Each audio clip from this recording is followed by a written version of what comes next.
Okay, so we've now created a new blank session, and we have stored that in our project folder on our network share class drive.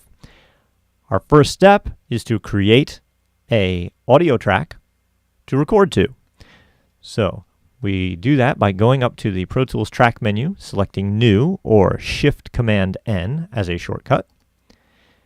And we choose to create one new mono audio track. Now we want to make it mono because we're recording a single microphone here. And we want an audio track as opposed to some of these other options because we're actually going to be recording sound. We'll get into what those other options are at a later date. I'm going to make this a little bit easier to see in our edit window. But if I jump into the mix window, we can see that we also created a fader here within the mix window, as well as a track here within our edit window. So the first thing we want to do after creating a track is to rename the track from its default Audio 1, Audio 2 setting to be something more appropriate to what's actually going to go on this track. The reason we do that is anytime anyone creates a track for the first time, it's going to come up with this default name. If you don't rename it and you have to find your way back to your audio at some point in the future because you were sloppy with your file management, there's going to be hundreds of files named Audio 1 from all the people who skip the step of naming it. You don't want to be one of those unfortunate people who can't find their file. So that's why you are going to do the first thing that you do after you create the track is to give it a unique name. Okay, great. So now anything I record is going to have Greg VO attached to the actual audio file on the hard drive. Now I need to confirm that the input for the channel is the microphone that I want.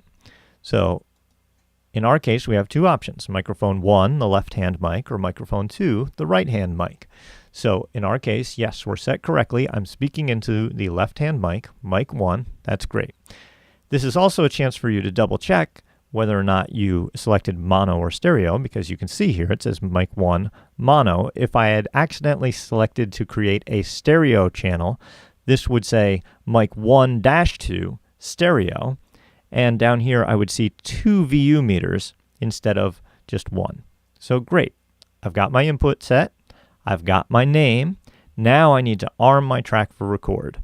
So I push the channel to arm the track for record, and now I actually see audio waveforms bouncing around. That lets me know, great, okay, I've done things right.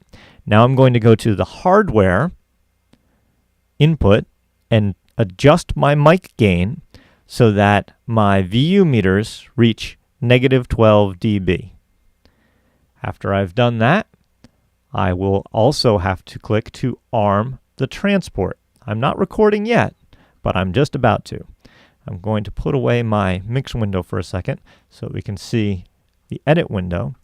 So now, as soon as I hit the play button, I will begin recording. And how do I know that I'm recording?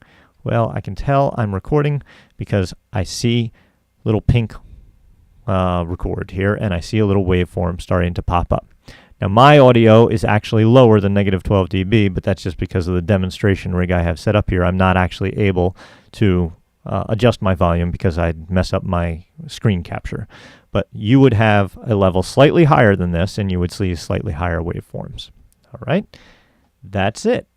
Stop, and you now have your audio.